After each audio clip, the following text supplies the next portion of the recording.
Assalamualaikum warahmatullahi wabarakatuh. Sebenarnya fenomenologi eksisa kita ketahui bersama itu merupakan bidang kajian di dalam filsafat yang memberikan tawaran-tawaran pemikiran kepada kita dan argumen-argumen filosofis kepada kita, bagaimana kita melihat sesuatu itu dari sudut pandang suatu ilmu. Karena satu ilmu dengan ilmu yang lain melihat objek itu tentu berbeda, karena ya beda sudut pandang.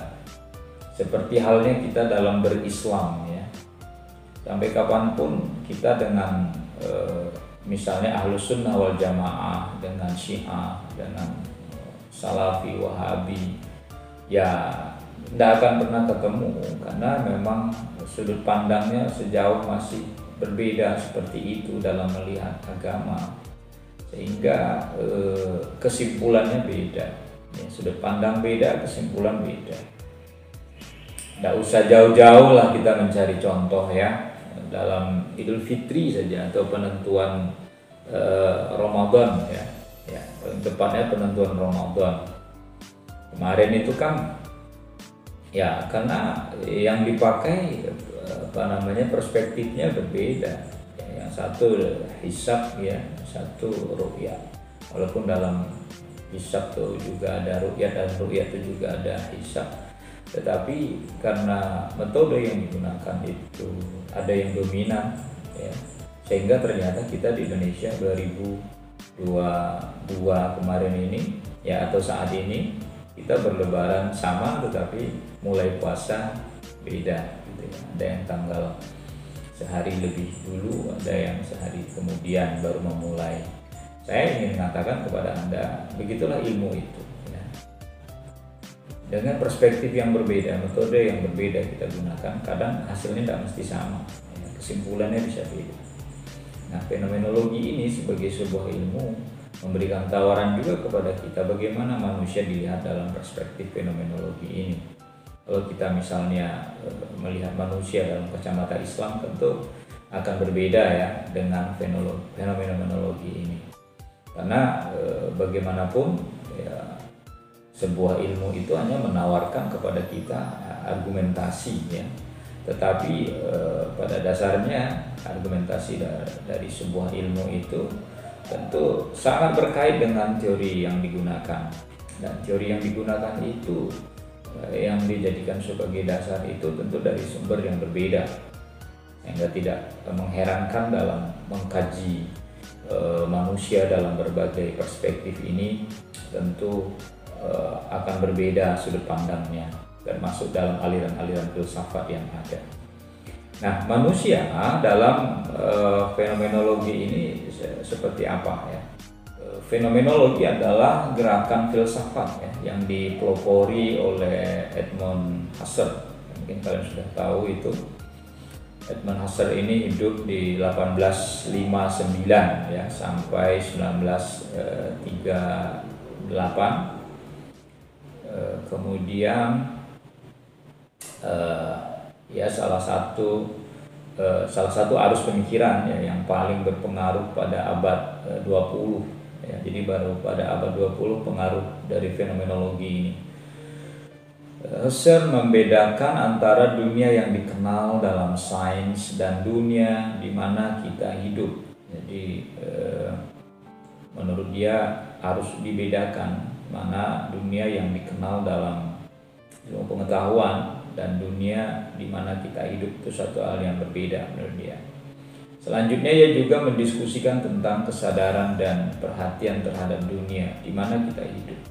Kita dapat menganggap sepi objek apapun, tetapi kita juga tapi kita tidak dapat menganggap sepi kesadaran.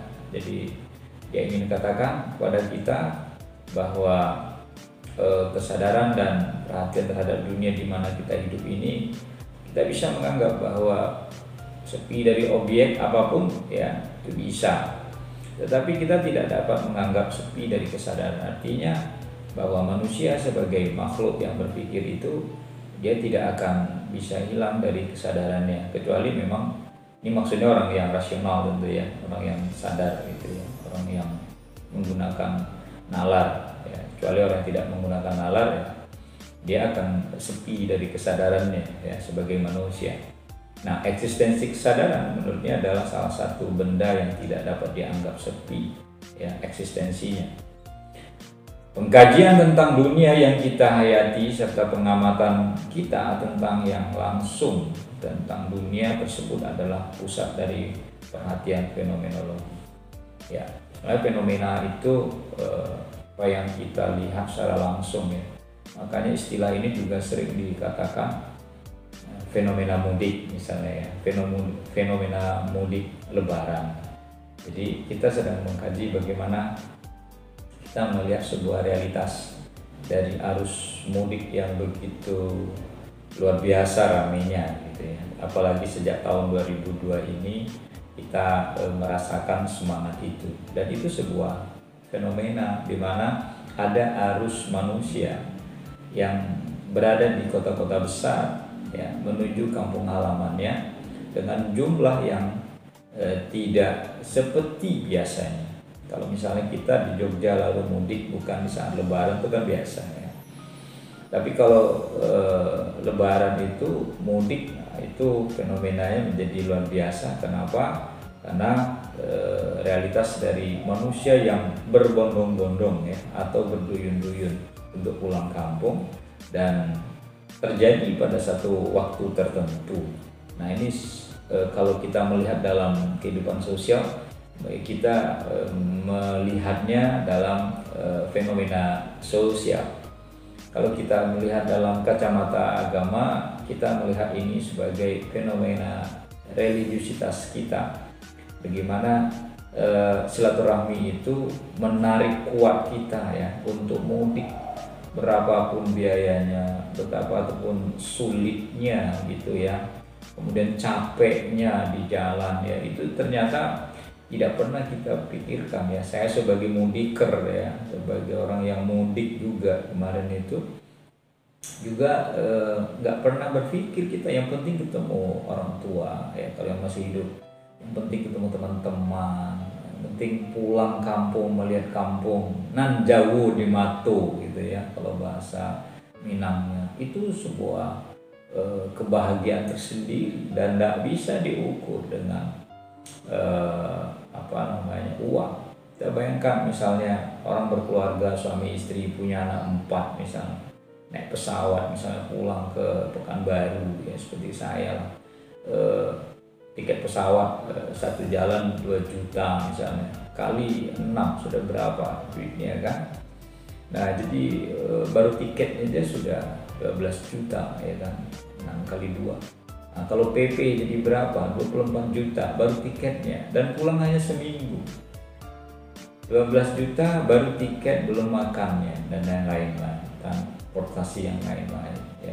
Nah, jadi tapi itu tidak terlihat. Nah ini sebuah fenomena yang bisa kita lihat dalam kenyataan hidup kita, dan ini menjadi fenomena sosial dan fenomena religiusitas kita dalam memaknai yang namanya mudik Lebaran.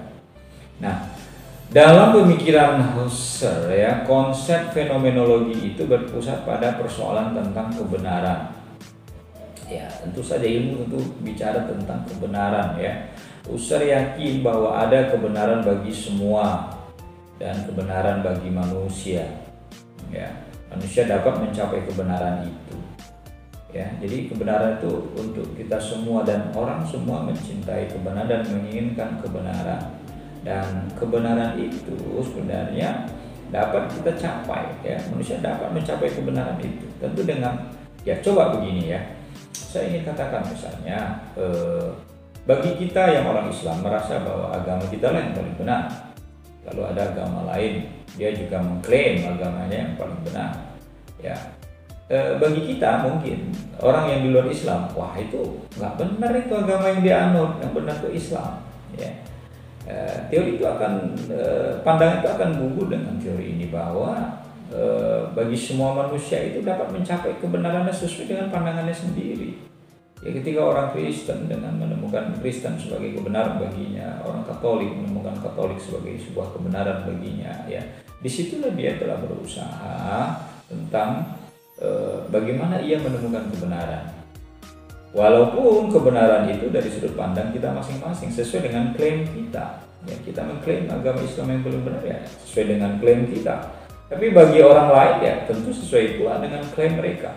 Nah, jadi bagi Husserl, metode yang benar-benar ilmiah adalah metode yang sanggup membuat fenomena menampakkan diri sesuai dengan realitas yang sesungguhnya tanpa memanipulasinya. Nah, ini menariknya nih pandangan Husserl ini. Jadi menurut dia metode ilmiah itu ya bahwa sesuatu itu benar-benar dikatakan ilmiah adalah bila metode yang sanggup membuat fenomena menampakkan diri ya sesuai dengan realitas yang sesungguhnya tanpa memanipulasi. Bahwa kenyataan itu, fenomena itu, itulah realitas yang kita lihat dengan sesungguhnya tanpa dimanipulasi. Bahwa Anda melihat warna putih dengan pandangan Anda ini cat putih, ya itulah fakta dari penampakan yang Anda lihat, dan itu benar menurut Anda paling tidak.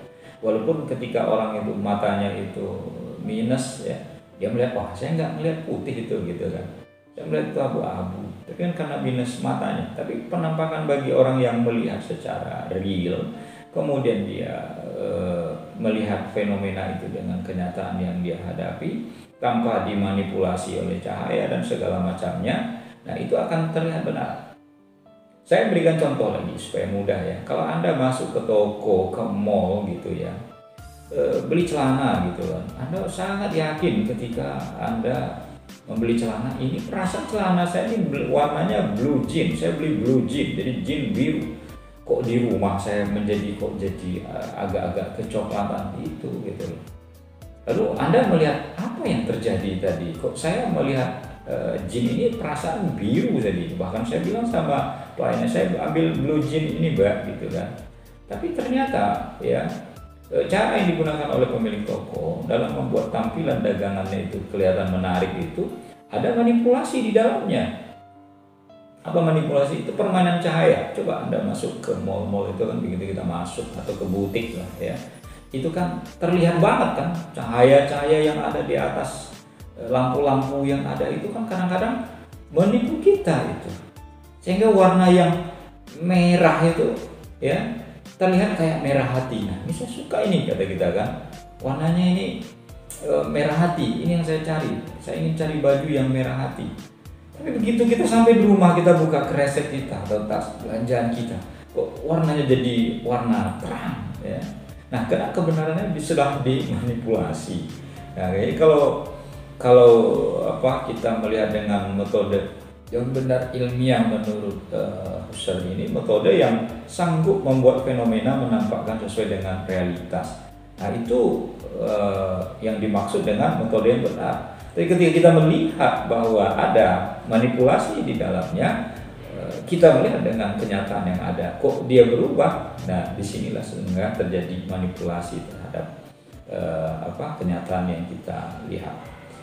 Lalu kemudian berangkat dari proses pemikiran yang demikian itu, maka lahirlah metode fenomenologis ini. Husserl menyimpulkan bahwa kesadaran harus menjadi dasar filsafat. Jadi kesadaran consciousness atau self consciousness, bahwa kita memiliki kesadaran, itu kesadaran kita sebagai manusia. Makanya kita selalu dikatakan, kamu tuh bangun, sadar omonganmu ini benar apa enggak. Misalnya ada orang yang halu gitu ya, halunya itu dia merasa hedon gitu, dia merasa kaya, dia merasa pintar ya. Kalau kita melihat dalam fenomenologi ya, dia berada di luar kesadaran ya. Atau ada orang yang melakukan sesuatu itu menurut dia benar apa yang dia lakukan, tapi dia tidak sadar bahwa itu sudah melanggar nilai-nilai moral, melanggar nilai-nilai etis lah ya, nilai agama, nilai sosial, nilai adat dan budaya. Ini kadang-kadang tidak disadari orang ya. Kenapa? Karena bisa jadi dia ketika melakukan itu dia berada dalam ketidaksadaran. Bukan berarti dia mabok loh.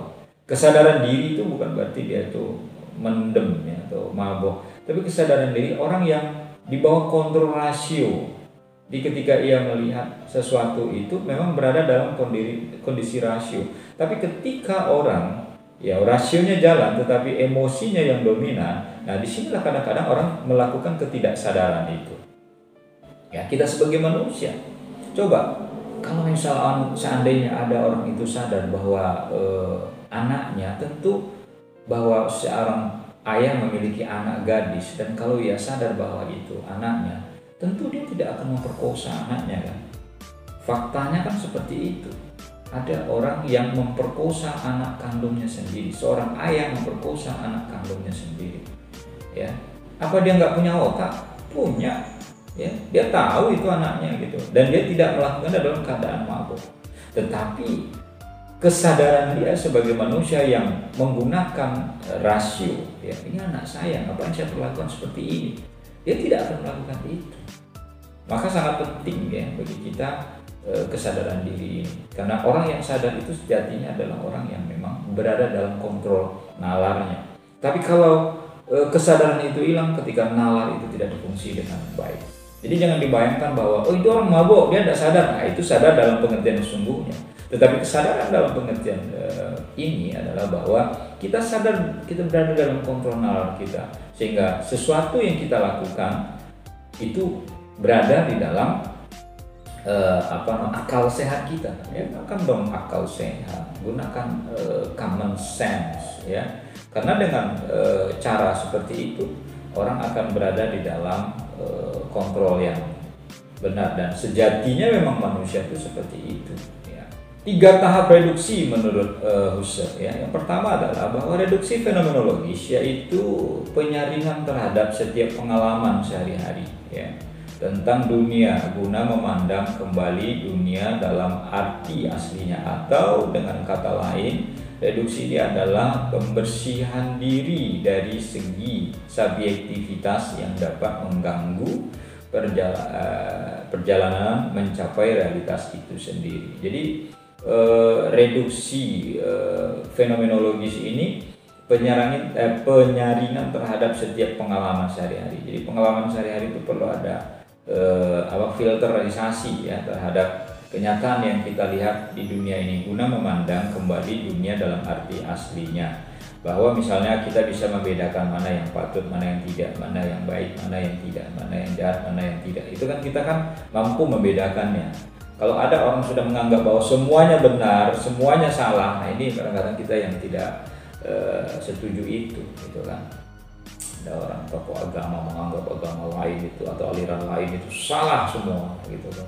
Atau ada orang yang menganggap semua itu benar saja, tindakan saya tidak ada yang salah, saya mengambil ini, saya melakukan itu menurut saya benar. Nah, perlu ada reduksi fenomenologis. Yang kedua adalah reduksi eidetis, yaitu menurutnya reduksi tahap ini tidak lain untuk menemukan eidos atau hakikat fenomena yang tersembunyi.